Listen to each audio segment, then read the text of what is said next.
বিসমিল্লাহির রহমানির রহিম। সবাইকে স্বাগত জানাচ্ছি ভিসা প্রফেসরের আজকের আয়োজনে। আশা করছি সবাই ভালো আছেন এবং সুস্থ আছেন। দর্শক, আপনারা নিশ্চয়ই জানেন যে আমরা ইউরোপের বিভিন্ন দেশ নিয়ে কাজ করছি, বিশেষ করে ভিসা পরামর্শ দিচ্ছি যারা ইউরোপের এসব দেশে গিয়ে তাদের কর্মসংস্থানের ব্যবস্থা করতে চান। একই সাথে আমরা চায়না এবং মধ্যপ্রাচ্যেও আপনাদেরকে সহযোগিতা করে আসছি। তো দর্শক, আজকে আলোচনা করব ইউরোপের সমৃদ্ধ দেশ সেনজেনভুক্ত স্লোভেনিয়া নিয়ে। আমরা জানার চেষ্টা করব কেমন দেশ এই স্লোভেনিয়া এবং সেখানে কি কি কাজ রয়েছে, কি কি সুযোগ সুবিধা রয়েছে এবং কি কি কাগজপত্র লাগবে, একই সাথে আপনার কি পরিমাণ খরচ হতে পারে, কারা যেতে পারবেন, সবিস্তারে বিস্তারিত আলোচনা করব আজকের এই ভিডিওতে। তো দর্শক, আসছি একটু পরেই, সাথেই থাকুন।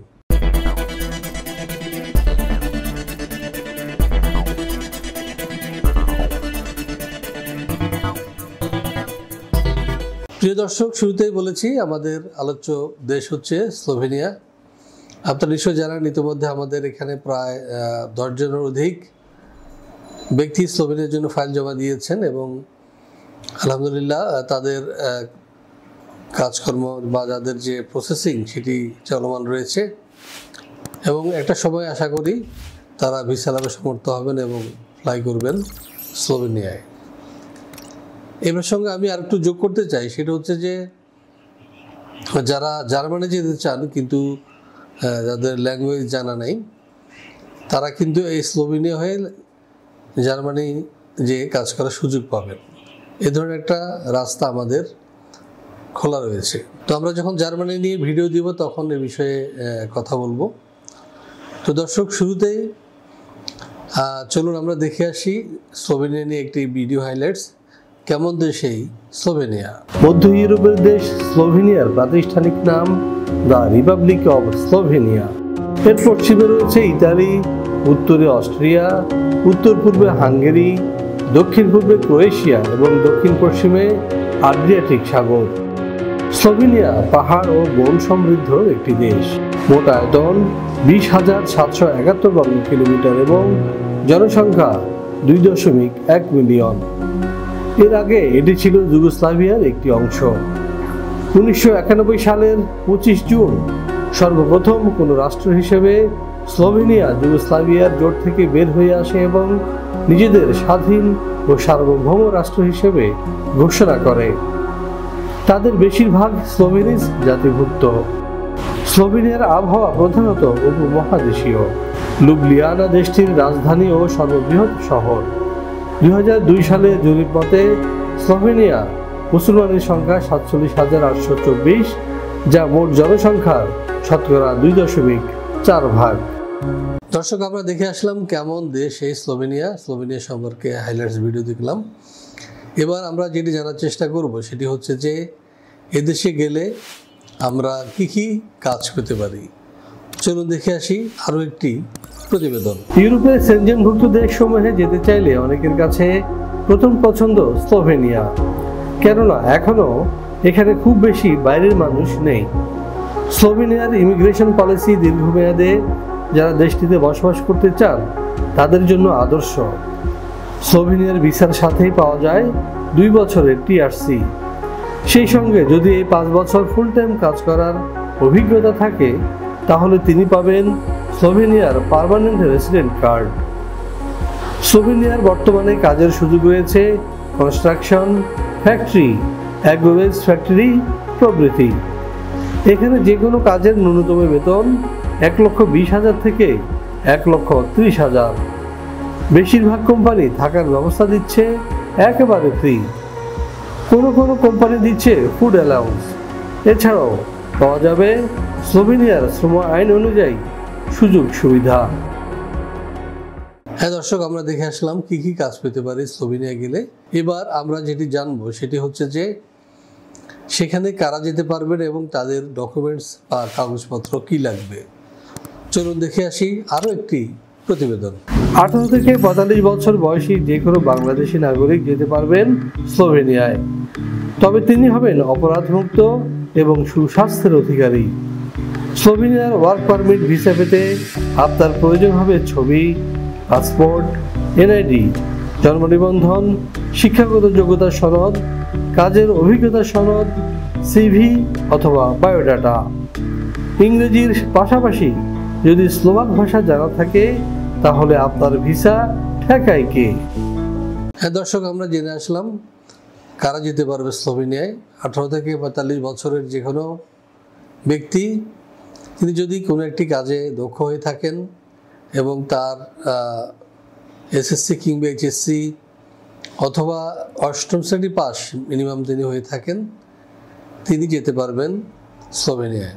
এবং স্লোভেনিয়ার ভিসা প্রক্রিয়া খুব একটা কঠিন নয়। আপনি আবেদন করার পর যেটি আমরা করব সেটি হচ্ছে যে আপনার আবেদনটি আমরা সংশ্লিষ্ট কোম্পানিতে পাঠিয়ে দেব। যারা লোক নেবে তারা বিচার বিবেচনা করে একটি ওয়ার্ক পারমিট পাঠাবে। ওয়ার্ক পারমিট পাঠানোর পরে সেটা হচ্ছে আমরা এখানে যে আপনার সমস্ত কাগজপত্র পররাষ্ট্র মন্ত্রণালয় থেকে অ্যাটাস্টেড করে আমরা সাবমিট করব স্লোভেনিয়ান এম্বাসিতে, এবং সেখানে একটা ভিসা অ্যাপ্রুভাল থাকবে। এবং এই কাগজ দেখার পরে আপনাকে তারা ডাকবে, ডাকার পরে আপনি ফিঙ্গার বা সেখানে বায়োমেট্রিক দেবেন, একদিনে কাজ ইন্ডিয়াতে অথবা পাকিস্তানে কিংবা নেপাল, আমরা পরিস্থিতি বুঝে সেটি ব্যবস্থা করব। সেখানে যে আপনি বায়োমেট্রিক দেওয়ার পরে আমরা আপনাদেরকে ফিরিয়ে নিয়ে আসব, আপনার পাসপোর্ট আপনার সাথেই থাকবে। এরপরে তারা আপনার কাগজপত্র বিবেচনা করে আপনাকে ভিসা প্রদান করবে, অর্থাৎ টিআরসি দিবে 2 বছরের, সেটি নিয়ে আপনি যাবেন স্লোভেনিয়াতে। অর্থাৎ আপনি বাংলাদেশে বসে 2 বছরের টিআরসি নিয়ে যাবেন স্লোভেনিয়ায়। দর্শক, একটা কথা বলি, সেটা হচ্ছে যে স্লোভেনিয়া এখনও অতটা আপনার ভিড় লাগে নাই। অর্থাৎ হাঙ্গেরিতে যেরকম পাইলের চাপ, মানুষের যে মানে লাইন, মানুষের যে আগ্রহ উদ্দীপনা, সেটি কিন্তু স্লোভেনিয়ার ক্ষেত্রে এখনও ওইরকম নাই। এই কারণে কিন্তু আপনি আরামসে সে দেশে গিয়ে ভালো বেতনে চাকরি করতে পারবেন। এটি ইতালির পাশের একটি দেশ এবং যাদের আত্মীয় স্বজন রয়েছে ইতালিতে, বন্ধুবান্ধব রয়েছে, চাইলে ছুটির দিনে গিয়ে তাদের সাথে দেখা করে আসতে পারবেন। তবে হ্যাঁ, সেখানে গিয়ে আপনি কোনো কাজ করতে পারবেন না। যদি আপনি ইতালিতে বা অন্য দেশে কাজ করতে চান, সেক্ষেত্রে আপনাকে ওখানে বসে একটা ওয়ার্ক পারমিট জোগাড় করতে হবে। কিন্তু ইউরোপের যে অন্যান্য শ্রেণীভুক্ত দেশ রয়েছে সেখানে কিন্তু আপনি ঘুরতে বা বেড়াতে যেতে পারবেন। কিন্তু 60 দিনের অধিক সময় যদি আপনি কর্মস্থলে অনুপস্থিত থাকেন তাহলে আপনার চাকরিও যাবে এবং সেই সাথে আপনার টিআরসিটি বাতিল হয়ে যাবে। তখন আপনি ইউরোপে অবৈধ হয়ে যাবেন। সুতরাং একজন অবৈধ শ্রমিকের বেতন বা সুযোগ সুবিধা বা ধরুন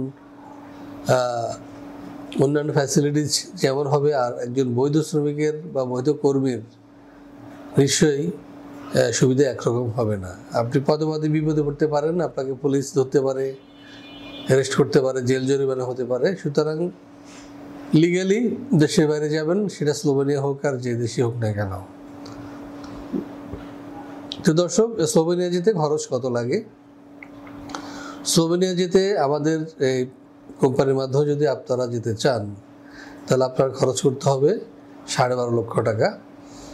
এবং আমরা যেটি করবো সেটা হচ্ছে আপনার সাথে আমরা 300 টাকার স্ট্যাম্পে এগ্রিমেন্ট করব এবং আপনাকে বাঁধা রিসিপ্ট দিব, এবং আপনার ফাইলের সাথে আপনি 1 লক্ষ টাকা জমা দিবেন। এরপরে যখন আপনার ওয়ার্ক পারমিট আসবে তখন আরও 2 লাখ টাকা জমা দিবেন। এরপরে আপনার ভিসা হওয়ার পরে বাকি টাকা দিবেন। তো আপনার এই টাকাটি আমাদের এখানে ডিপোজিট হিসেবে থাকবে, আপনার সাথে আরও আমরা যোগ করে ওয়ার্ক পারমিটের ব্যবস্থা করব। কোনো কারণে যদি আপনার ভিসা না হয়ে থাকে তাহলে সেক্ষেত্রে আপনি টাকাটা সম্পূর্ণ 3 থেকে 4 মাসের মধ্যে ফেরত পাবেন ইনশাল্লাহ। ভিসা প্রফেসরের সাথে এ পর্যন্ত যারা কাজ করেছেন তারা নিশ্চয়ই জানেন যে আমাদের এদিক দিয়ে সুনাম রয়েছে যে আমরা আমাদের সম্মানিত ক্লায়েন্টদের ভিসা ফেলিওর হলে তার টাকাটা আমরা ফেরত দিয়ে থাকি। কিন্তু দেখা যাচ্ছে বাংলাদেশে অনেক এজেন্সি রয়েছে যারা ক্লায়েন্টের টাকা নিয়ে বছর পর বছর ঘোরাচ্ছে এবং তাতে টাকা দিচ্ছে না। মানুষ অনেক কষ্ট করে এই বাইরে যাওয়ার চেষ্টা করে, বিশেষ করে আমাদের দেশে যারা দরিদ্র শ্রেণী, তারা হয়তো জায়গা জমি বিক্রি করে বা ঘরের ভিটা বিক্রি করে অনেকে আসে, বা ধরেন বলদ বিক্রি করে আসেন। তো আমরা চাই না যে আপনাদের এই মূল্যবান সম্পদগুলো চলে যাক আর আপনারা দুঃখ কষ্ট পড়েন। আর আমি ভিটা বাড়ি বিক্রি করে বা এই হালের গরুদ বিক্রি করে বিদেশে যাওয়ার পক্ষপাতী নই। কারণ এটুকু হলো আপনার শেষ সম্বল, এটি নিয়ে আপনি দেশে থাকেন, দেশে 4টা ডাল ভাত খেয়ে থাকা অনেক শান্তি। কারণ বিদেশে যাওয়া মানে সেটা একটা কষ্টের জীবন অনেকের কাছে, বিশেষ করে একটা শ্রমনির্ভর জীবন, একাকী জীবন। আর ইউরোপ পানি তো হলো আপনার খুব শীতের দেশ, সেখানে আপনার ম্যাক্সিমাম টাইমই শীত। ওদের দেশে সামার মানে হলো বা গ্রীষ্মকাল মানে হচ্ছে বাংলাদেশের শীতকাল, আর শীতকাল মানে হলো যে বরফ, একটা বৈরী পরিবেশ, বৈরী আবহাওয়া। তো সেখানে যাওয়ার মতো মনমানসিকতা যদি আপনার থাকে তারপরে যাবেন। আর এটা ঠিক যে আমরা যারাই দেশের বাইরে যাই, যে পরিবেশে যাই, এটা কেন আমরা খাপ খাইয়ে দিতে পারি। বাংলাদেশিদের এই বৈশিষ্ট্যটা আছে, পৃথিবীর এমন কোনো দেশ নেই যে বাংলাদেশিরা নেই। তো সুতরাং আশা করি দর্শক আপনারা বুঝে শুনে সিদ্ধান্ত নেবেন। আমরা আপনাদেরকে বিভিন্ন দেশের খোঁজখবর দিচ্ছি, তার মানে এই নয় যে আপনাকে আমাদের মাধ্যমে যেতেই হবে। আমরা আপনাদের ভালো মন্দ সব দিক দিয়ে চিন্তা করি, সব দিক দিয়ে কথা বলি। তো দর্শক আশা করছি আপনাদের এই ভিডিওটি ভালো লেগে থাকবে। আর শেষে আরেকটি কথা বলবো, সেটা হচ্ছে যে অনেকে আমাদেরকে কমেন্টসে প্রশ্ন করেন আপনাদের RL নম্বর কত। হ্যাঁ, বাইরের লোক পাঠানোর জন্য অবশ্যই একটা RL লাগে, এবং সেটি হলো যে আমরা যে RLটি ব্যবহার করি সেটা হচ্ছে 317 এনাম ইন্টারন্যাশনাল, আমাদের মাদার কোম্পানি। এই কোম্পানির মাধ্যমে আমরা যে সরকারি যে কাজগুলো, যেমন ধরুন BMET, টিকেটিং ইত্যাদি আমরা সম্পূর্ণ করে থাকি। তো আশা করি আপনাদের আর দ্বিধাদ্বন্দ্বের কোনো কারণ নেই, আপনারা নিশ্চিন্তে এখানে ফাইল জমা দিতে পারেন। আর এ বিষয়ে যদি আরও বিস্তারিত জানার থাকে অবশ্যই পাশে দেওয়া নাম্বারে ফোন দিবেন, অথবা সরাসরি চলে আসবেন আমাদের অফিসে। আমাদের অফিস খোলা থাকে সকাল 10টা থেকে 6টা পর্যন্ত, শুক্রবার ছাড়া। আর আমাকে যদি পেতে চান বা আমার সাথে দেখা করতে চান, তাহলে আপনাকে আসতে হবে সকাল 10টা থেকে 2টার মধ্যে। তো দর্শক আপনাদের সবার সুস্বাস্থ্য এবং দীর্ঘায়ু কামনা করছি, এবং আপনাদের যে প্রবাদ জীবন সেটি সুখের হোক, এবং আপনারা যারা যেতে চান তারা সফল হন, আপনাদের মুখে হাসি ফুটুক। আপনাদের মুখে হাসিটাই আমরা দেখতে চাই, এবং একই সাথে চাইবো আপনাদের পরিবারের সুখ ও সমৃদ্ধি। আল্লাহ আপনাদের সবাইকে প্রমোদন করুন। নিশ্চয়ই আল্লাহ ছাড়া কারো ভাগ্য কেউ পরিবর্তন করতে পারে না, এই বিশ্বাসটা আপনাকে রাখতে হবে। তো সেই মহান রব্বুল আলামিনের কাছে প্রার্থনা করি, দোয়া করি, মোনাজাত করি যে তিনি আমাদেরকে ভালো রাখুন এবং আপনাদেরকে ভালো রাখুন, আপনাদেরকে সুস্থ এবং নিরোগ রাখুন, এবং আপনাদের জন্য একটা সঠিক রাস্তা একমাত্র তিনি বের করে দিতে পারবেন। তো আবারও আপনাদের সবাইকে শুভকামনা জানিয়ে শেষ করছি আজকের এই ভিডিও। আল্লাহ হাফেজ। ভিসা প্রফেসরে ফাইল জমা দিতে ফোন করুন 09666912045 অথবা 01735733080 অথবা 01735724716 অথবা 013127111252 এবং ইমেল করতে পারেন visaprofessor2023@gmail.com। আমাদের সম্পর্কে আরও বিস্তারিত জানতে ভিজিট করুন www.visaprofessor.org এবং বিভিন্ন দেশের জব ভিসার আপডেট তথ্য জানতে ভিজিট করুন আমাদের অনলাইন পত্রিকা www.visanews24.com।